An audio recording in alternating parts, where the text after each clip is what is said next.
시애틀 순복음교회 성도 여러분, 한 주간도 주님의 은혜 가운데 평안하셨습니까? 오늘도 참 좋은 날입니다. 이 귀하고 복된 이 성찬 주일에 하나님께 정성껏 예배 드리시고 크신 은혜 가운데 승리의 삶을 사는 저와 여러분 되시기를 예수님의 이름으로 축원드립니다. 우리 다 같이 사도신경 하심으로써 7월 4일 첫째 주 성찬 주일 예배를 하나님께 드리겠습니다. 전능하사 천지를 만드신 하나님 아버지를 내가 믿사오며 그 외아들 우리 주 예수 그리스도를 믿사오니 이는 성령으로 잉태하사 동정녀 마리아에게 나시고 본디오 빌라도에게 고난을 받으사 십자가에 못 박혀 죽으시고 장사한 지 사흘 만에 죽은 자 가운데서 다시 살아나시며 하늘에 오르사 전능하신 하나님 우편에 앉아 계시다가 저리로서 산자와 죽은 자를 심판하러 오시리라. 성령을 믿사오며 거룩한 공예와 성도가 서로 교통하는 것과 죄를 사하여 주시는 것과 몸이 다시 사는 것과 영원히 사는 것을 믿사옵나이다. 아멘.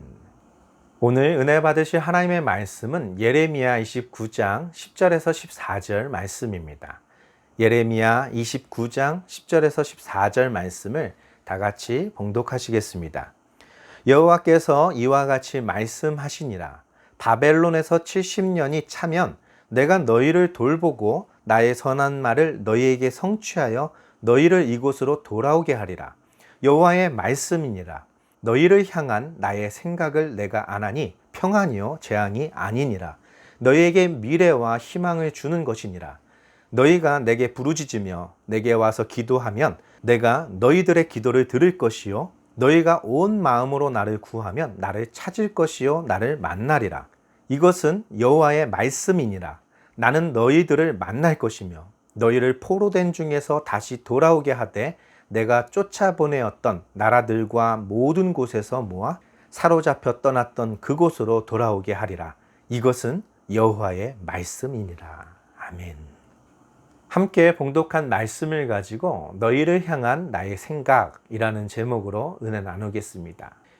우리는 지난주 하나님의 이름을 두시기로 택하신 곳, 하나님이 다윗을 축복하시고 솔로몬을 축복하시고 그들의 왕위를 영원히 견고하게 하시겠다고 하신 그 축복의 장소, 그리고 하나님의 말씀과 율례와 법도를 따라 살아간다면 하나님의 복이 임할 것이라고 약속했던 그 성전, 그러나 그들의 죄악과 하나님이 하지 말라고 했던 이방신들을 섬기며 그들이 하나님의 말씀을 저버렸던 그 결과 무너져 버렸던 성전에 대하여 우리가 살펴보았죠.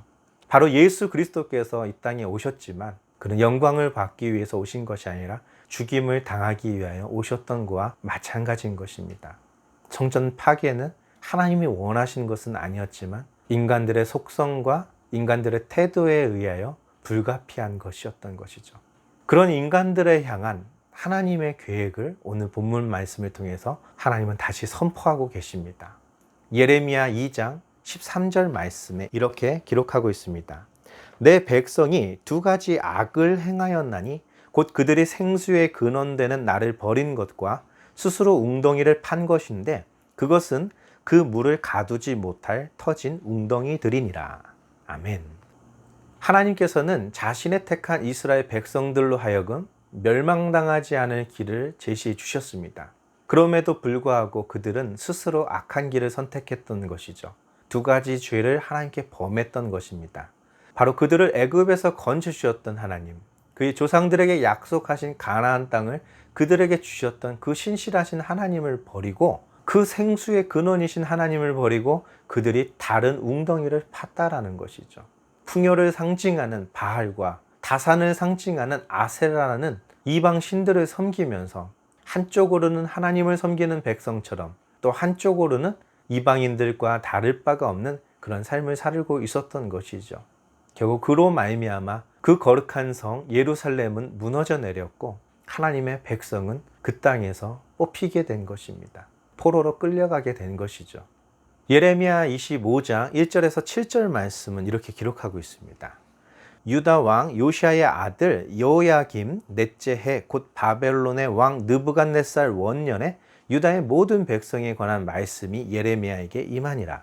선지자 예레미야가 유다의 모든 백성과 예루살렘의 모든 주민에게 말하여 이르되 유다의 왕 아몬의 아들 요시야 왕 13째 해부터 오늘까지 23년 동안 여호와의 말씀이 내게 임하기로 내가 너에게 꾸준히 일렀으나 너희가 순종하지 아니하였느니라.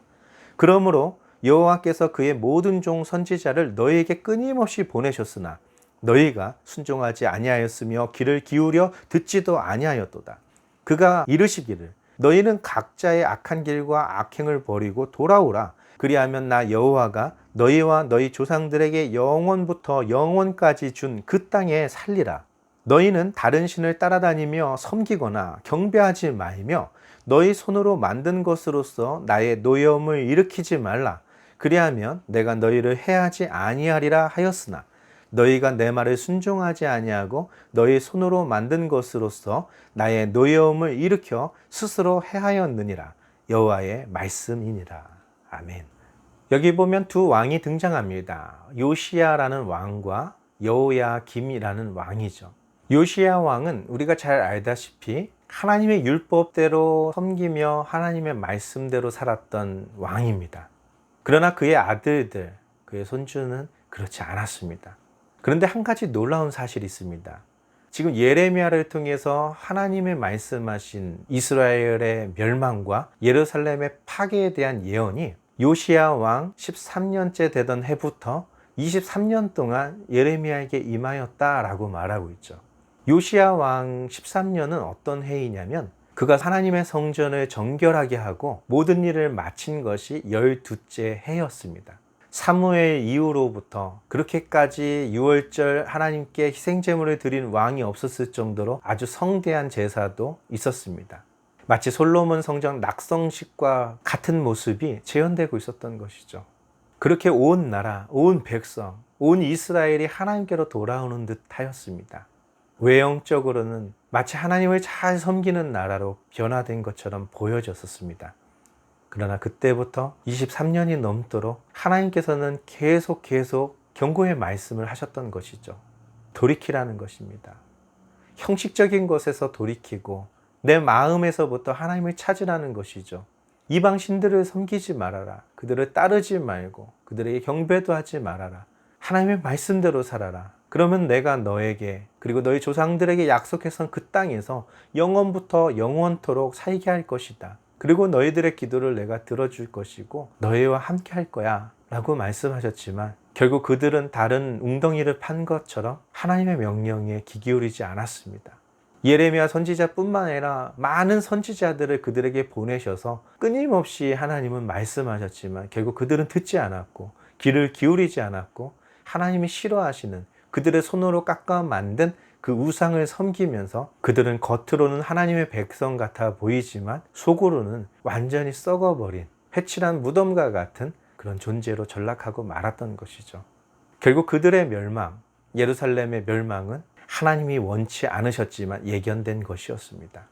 그때 하셨던 하나님의 말씀, 예루살렘 멸망과 관련돼서 하셨던 하나님의 말씀이 예레미야 29장 10절에서 14절 말씀입니다. 여호와께서 이와 같이 말씀하시니라. 바벨론에서 70년이 차면 내가 너희를 돌보고 나의 선한 말을 너희에게 성취하여 너희를 이곳으로 돌아오게 하리라. 여호와의 말씀이니라. 너희를 향한 나의 생각을 내가 아나니 평안이요 재앙이 아니니라. 너희에게 미래와 희망을 주는 것이니라. 너희가 내게 부르짖으며 내게 와서 기도하면 내가 너희들의 기도를 들을 것이요 너희가 온 마음으로 나를 구하면 나를 찾을 것이요 나를 만나리라. 이것은 여호와의 말씀이니라. 나는 너희들을 만날 것이며 너희를 포로된 중에서 다시 돌아오게 하되 내가 쫓아보내었던 나라들과 모든 곳에서 모아 사로잡혀 떠났던 그곳으로 돌아오게 하리라. 이것은 여호와의 말씀이니라. 아멘. 끊임없는 하나님의 손짓에도 불구하고 주권자였던 왕과 모든 고관들이 심지어는 종교 지도자들까지 하나님의 말씀을 저버리고 백성들마저도 그 하나님을 잃어버린 결과 예루살렘 성전과 유다 모든 백성들은 멸망을 당하게 되어 있었습니다. 그러나 하나님께서는 말씀하시죠. 너희를 향한 나의 생각을 내가 안다라고 선포하신 것이죠. 너희를 향한 나의 생각, 너희를 향한 나의 계획이 너희를 저주 가운데로 내버려 두는 것이 아니라는 것입니다. 바로 70년이라는 기간이 차면 너희를 다시 이 땅으로 돌아오게 할 것이고, 너희가 나를 찾으면 내가 너를 만나 줄 것이고 내게 응답해 주실 것이다 라고 말씀하신 것이죠. 너희가 하나님의 그 존귀한 이름을 더럽혔던 그 모든 죄악이 멈추게 되는 70년이라는 세월이 흐른 후에 하나님은 이곳으로 다시 이스라엘을 회복하여 세우시겠다라는 약속을 한 것입니다. 그 말씀이 정확하게 성취됩니다. 에스라 1장 1절에서 3절 말씀입니다. 바사왕 고레스 원년에 여호와께서 예레미야의 입을 통하여 하신 말씀을 이루게 하시려고 바사왕 고레스의 마음을 감동시키심에 그가 온 나라에 공포도 하고 조서도 내려 이르되, 바사왕 고레스는 말하노니 하늘의 하나님 여호와께서 세상 모든 나라를 내게 주셨고 나에게 명령하사 유다 예루살렘의 성전을 건축하라 하셨나니, 이스라엘의 하나님은 참 신이시라. 너희 중에 그의 백성된 자는 다 유다 예루살렘으로 올라가서 이스라엘의 하나님 여호와의 성전을 건축하라. 그는 예루살렘에 계신 하나님이시니라. 아멘. 바사왕 고레스는 바벨론이라는 큰 제국이 멸망하고 그 나라와 그 주권을 페르시아, 성경에는 바사라고 표현되어 있는 그 페르시아 제국의 왕이었습니다. 그는 이사야서에도 그의 이름이 정확히 예언되어 있었던 하나님의 종이라고 일컬음 받던 사람이었습니다. 하나님이 누구인지에 대해서, 하나님이 무엇을 원하시는지에 대해서 정확하게 알았습니다. 또한 자기 자신이 대페르시아 제국의 황제가 되고 저 강력한 제국인 바벨론을 무너뜨리고 그 땅을 차지하게 된 것이 바로 여호와 이스라엘의 하나님의 뜻이었다라는 것을 알게 되었던 것이죠. 그리고 그 하나님께서는 그 무너졌던 예루살렘에 하나님의 성전 지어지기를 원하셨다라는 것입니다.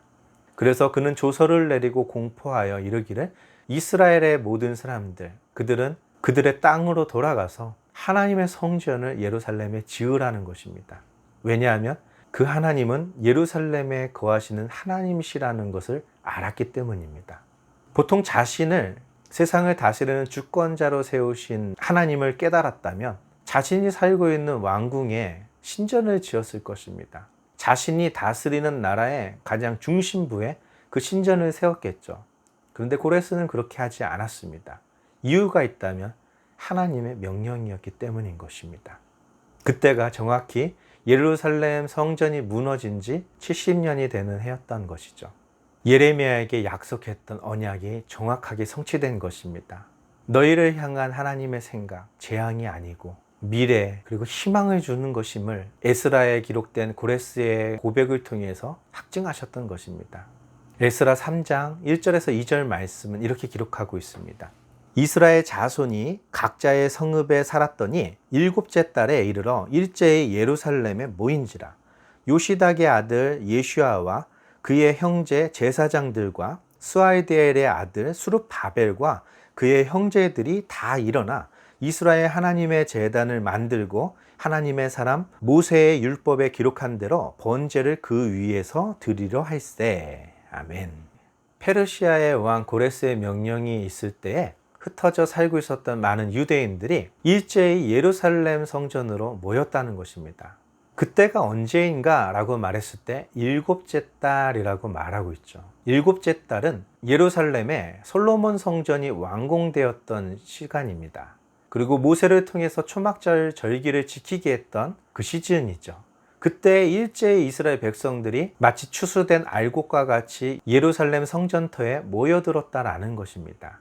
그리고 하나님께 모세의 율법에 기록된 대로 번제를 드리려고 그 성전터 위에 섰는데, 그 이스라엘 백성들을 대표하는 두 인물이 있었죠. 한 인물은 요사닥의 아들 예슈아라는 제사장이었습니다. 그리고 또 한 인물은 스와이디엘의 아들 수룹바벨이라는 사람이었죠. 우리는 수룹바벨 너무나 잘 알고 있죠. 이렇게 세워졌던 제2성전이 바로 수룹바벨 성전이라고 불려졌던 것이 바로 이 사람 때문이었습니다. 그럼 과연 수룹바벨, 이 사람은 누구인가 라는 것입니다. 마태복음 1장 12절 말씀을 보면 바벨론으로 사로잡혀 간 후에 여고냐는 스와이디엘을 낳고 스알디엘은 수룹바벨을 낳고. 아멘. 마태복음 1장은 예수 그리스도의 족보를 기록하고 있죠. 아브라함 때로부터 예수 그리스도까지의 족보를 기록한 부분입니다. 그 중에서 12장은 포로로 끌려간 이후의 족보에 대하여 기록을 남기고 있는데요. 그 중에서도 여고냐라는 사람이 등장하죠. 여고냐는 여호야긴이라는 왕과 동일 인물입니다. 부르는 명칭에 따라서 여호야긴이라고도 부르기도 하고 여고냐라고도 부르기도 합니다.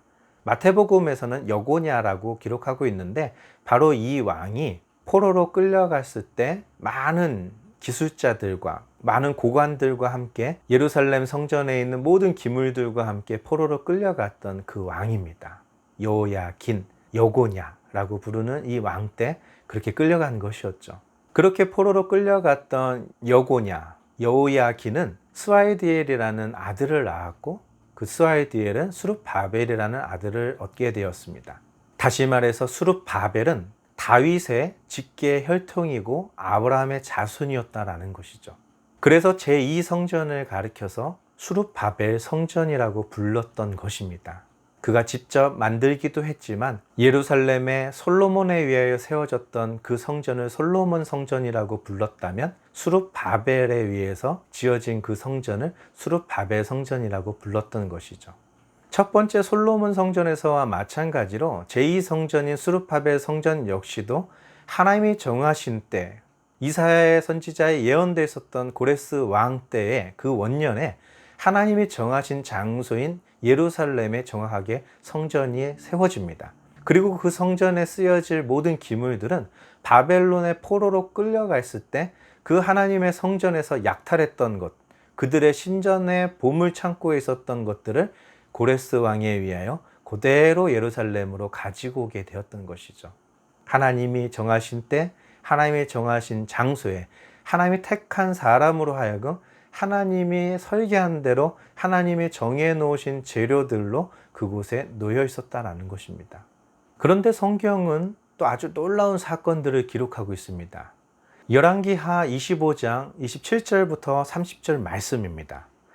유다의 왕 여호야긴이 사로잡혀 간 지 37년, 곧 바벨론 왕 에월무로닥이 즉위한 원년 12월 그달 27일에 유다의 왕 여호야긴을 옥에서 내놓아 그 머리를 들게 하고 그에게 좋게 말하고 그의 지위를 바벨론에 그와 함께 있는 모든 왕의 지위보다 높이고 그 제수의 의복을 벗게 하고 그의 일평생에 항상 왕의 앞에서 양식을 먹게 하였고, 그가 쓸 것은 날마다 왕에게서 받는 양이 있어서 종신토록 끊이지 아니하였더라. 아멘. 여기서도 등장하고 있는 여호야긴, 바로 여고냐라는 왕이 포로로 끌려간 지 37년 만에 그가 감옥에서 석방되는 장면이 기록되어 있죠. 열왕기하는 이스라엘, 유다의 왕들이 철저하게 하나님 앞에 범죄하고 결국 그 나라가 멸망할 수밖에 없었던 이유들과 그 사건들을 기록해 놓은 성경의 기록입니다. 어떻게 예루살렘이 멸망하고 유다의 마지막 왕 시드기야가 어떻게 죽임을 당하는지에 대하여 기록하고 있는 이 열왕기하의 내용에 갑자기 끄트머리에 와서 뜬금없이 여호야긴, 포로로 끌려갔던 여호야긴이 37년 만에 석방되는 사건으로 끝을 맺고 있는 것이죠. 어찌 보면 이것은 새로운 예고를 한 것과 마찬가지입니다. 정확히 어떤 사건이 있었는지, 무슨 이유가 있었는지는 알 수는 없지만 바벨론의 에월무로닥이 왕으로 등급하던 그 해에 갑자기 그가 석방되기 시작할 뿐만 아니라 왕이 그를 좋게 여기고 항상 왕과 함께 식사를 하게 하고 모든 사람들보다 높여주었고, 또 그가 살아가는 모든 날 동안 종신토록 왕이 그에게 쓸 것을 내어주었던 것을 성경은 말하면서 열왕기하를 마치고 있다는 것이죠. 바로 그의 손자였던 수룹바벨은 비록 그 가문이 바벨론의 포로로 끌려가기는 했지만 마치 바벨론 제국의 왕과 같은 대우를 받으며 성장했다는 것을 알 수가 있습니다. 우연의 일치치고는 너무나 하나님이 정확하게 그 일을 이루고 계셨던 것이죠. 바로 여호야긴과 함께 포로로 끌려갔던 인물이 다니엘이었습니다. 그가 느부갓네살 왕의 총애를 받아서 바벨론을 다스리는 최고의 총리의 자리에 앉게 되었던 것처럼 여호야긴이 회복되게 되고 이스라엘의 회복이 준비되고 있었던 것이죠. 이것이 결코 우연은 아니었을 것입니다. 다니엘이 노년에 하나님이 약속하신 예레미야 선지자의 글을 읽다가 예레미야 선지자에게 약속하셨던 70년의 기간이 거의 차고 있었던 것을 알게 되었고, 그는 하나님께 작정하여 예루살렘을 향하여 기도하기 시작했습니다. 다니엘서 9장 21절에서 24절은 이렇게 기록하고 있습니다. 곧 내가 기도할 때에 이전에 환상 중에 본 그 사람 가브리엘이 빨리 날아서 저녁 제사를 드릴 때쯤에 내게 이르더니 내게 가르치며 내게 말하여 이르되 다니엘아, 이제 내가 내게 지혜와 총명을 주려고 왔느니라. 곧 내가 기도를 시작할 즈음에 명령이 내렸으므로 이제 내게 알리러 왔느니라. 너는 크게 은총을 입은 자라. 그런즉 너는 이 일을 생각하고 그 환상을 깨달을지니라. 내 백성과 내 거룩한 성을 위하여 이런 이래를 기한으로 정하였나니 허물이 그치며 죄가 끝나며 죄악이 용서되며 영원한 의가 드러나며 환상과 예언이 응하며 또 지극히 거룩한 이가 기름 부음을 받으리라. 아멘. 70년이라는 기간이 되면 하나님께서 예레미야 선지자에게 약속하셨던 예루살렘 성전의 재건이 이루어집니다. 수룹 바벨에 의해서 그 성전이 지어지게 되는 것이죠. 한편 다니엘은 자신이 머물고 있는 집에서 하나님께 작정하고 기도했다라는 것이죠. 고레스의 칙령이 발표되기도 이전에 이미 다니엘은 기도를 시작하고 있었다는 것입니다. 하나님의 말씀을 믿었던 것이죠. 그리고 그것이 속히 이루어지기를 바라면서 기도하고 있었는데, 그때 하나님의 천사 가브리엘이 급하게 저녁 제사 드릴 때쯤 다니엘을 찾아옵니다. 내가 너에게 지혜와 총명을 주러 왔다. 하나님께 은총을 입은 자여 라고 말씀하면서 70년이라는 기간이 차면 예루살렘이 회복될 것이라고 기도하고 있는데, 그것과는 별개로 하나님이 정하신 기간이 있는데 그것은 70년이 아니라 71회, 다시 말해서 490년 후에 있을 일에 대하여 지금 너에게 알리러 왔다라는 것이죠. 그 기간이, 그 71회라는 기간이 차면 이 땅의 죄가 끝이게 될 것이다. 그리고 그 죄악을 용서받게 될 것이다. 뿐만 아니라 영원한 의가 드러나게 될 것이고, 하나님이 주셨던 모든 환상과 예언들이 다 성취되게 될 것이다 라는 것입니다.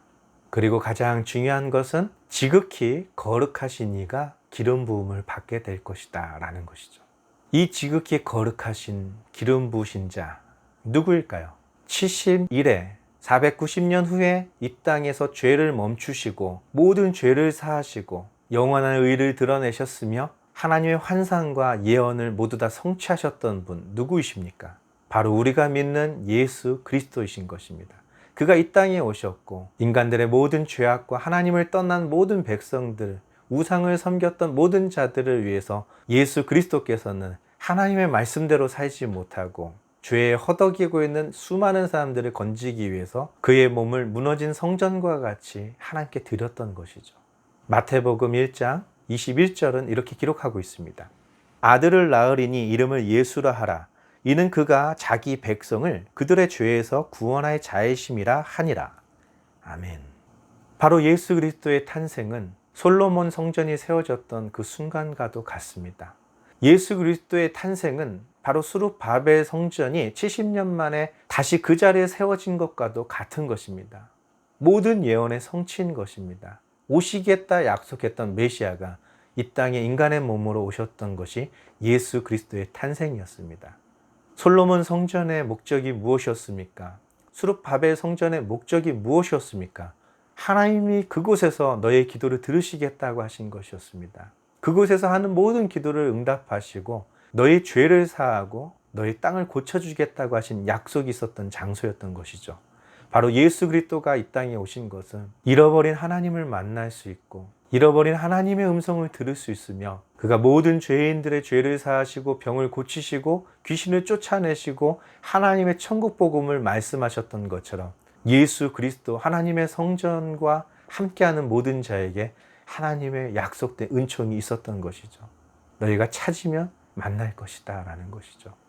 내가 응답할 것이다 라고 말씀하신 것입니다. 요한복음 2장 13절에서 21절 말씀을 이렇게 기록하고 있습니다. 유대인의 유월절이 가까운지라 예수께서 예루살렘으로 올라가셨더니 성전 안에서 소와 양과 비둘기 파는 사람들과 돈 바꾸는 사람들이 앉아 있는 것을 보시고 노끈으로 채찍을 만드사 양이나 소를 다 성전에서 내쫓으시고 돈 바꾸는 사람들의 돈을 쏟으시며 상을 엎으시고 비둘기 파는 사람들에게 이르시되 이것을 여기서 가져가라. 내 아버지의 집으로 장사하는 집을 만들지 말라 하시니 제자들이 성경 말씀에 주의 전을 사모하는 열심이 나를 삼키리라 한 것을 기억하였더라.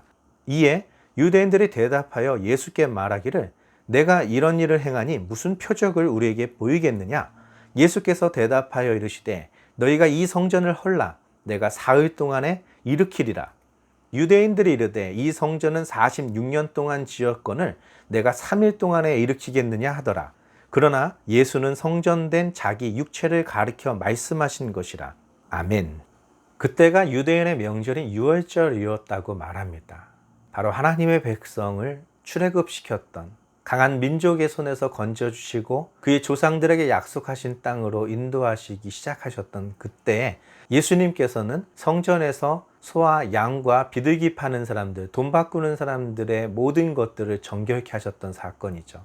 만민이 기도하는 집, 내 집은 만민이 기도하는 집이라고 일컬음을 받을 것이다 하셨듯이 예수님 역시도 하나님의 성전은 소와 양과 하나님께 드릴 돈을 바꾸는 장소가 아니라 기도하는 집인 것입니다. 그들의 죄악을 낱낱이 고하고 죄에서 돌이키고 하나님 말씀대로 회복되며 그들의 죄가 용서받고 그들의 땅이 고쳐받아야 되는 유일한 하나님의 이름을 두시는 거룩한 장소였습니다. 그러나 그들은 그들의 종교적인 유익을 위해서 그곳을 하나님의 거룩한 장소로 활용하기보다는 자신들의 이권, 자신들의 기득권만을 위해서 활용하고 있었던 것이죠. 강도의 소굴로 만들고 있었던 그들을 두고만 보지 못하셨던 것입니다.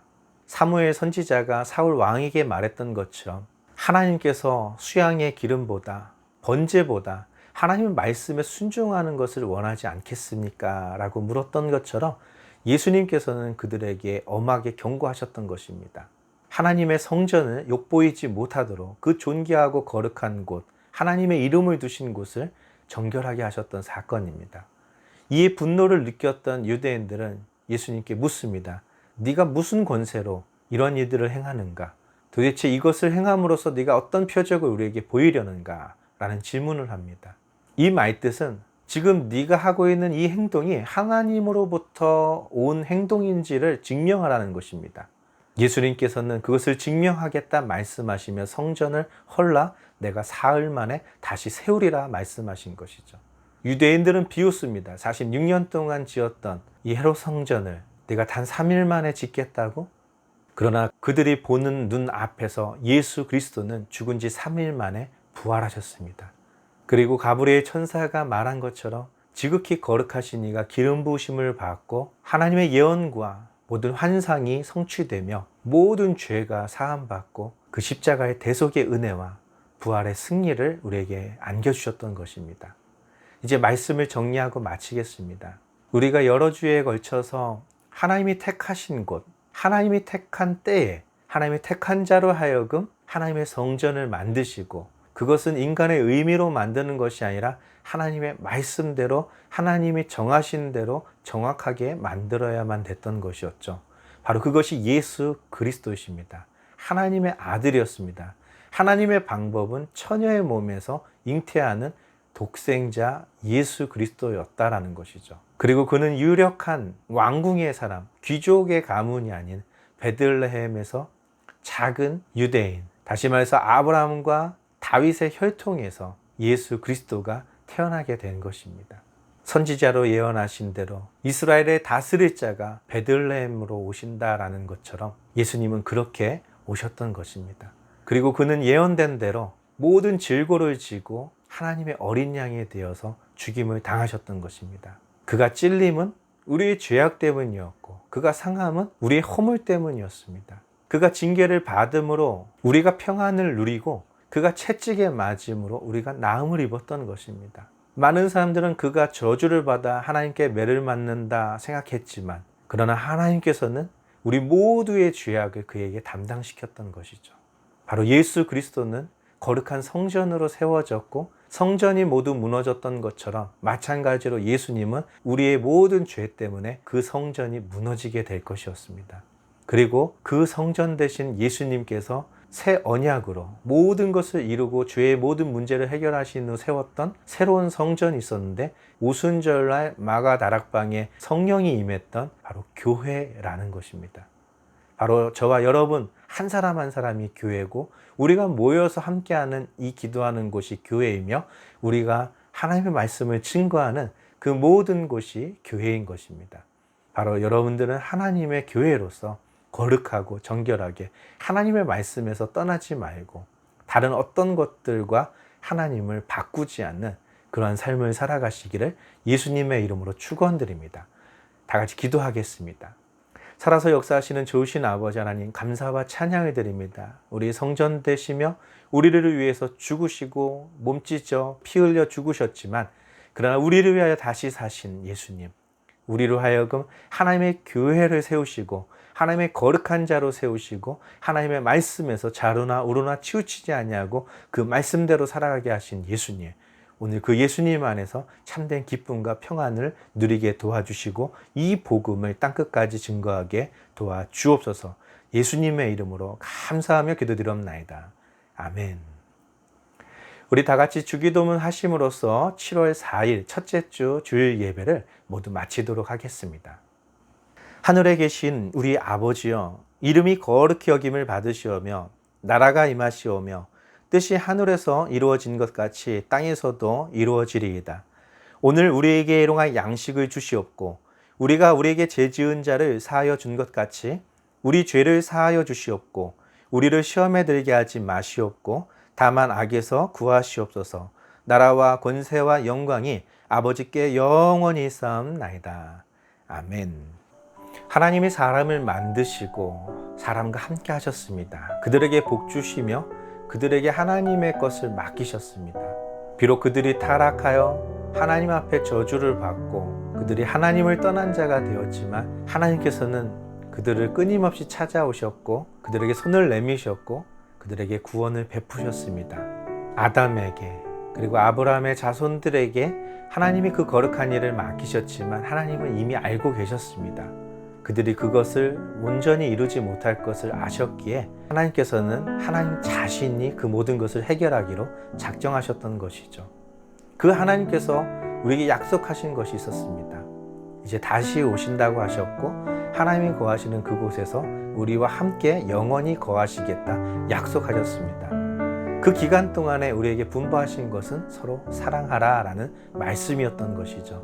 우리 시애틀 순복음교회 성도 여러분, 주님 오시는 그날까지 우리가 해야 되는 유일한 것이 있다면 이 부족하고 연약한 우리를 성전 삼으신 예수 그리스도 안에서 우리가 서로 사랑하며 살아가는 사람이 되는 것입니다. 7월의 뜨거운 태양만큼 하나님의 사랑으로 뜨겁게 타오르는 우리 시애틀 순복음교회 성도님 되시기를 예수님의 이름으로 축원드립니다. 할렐루야.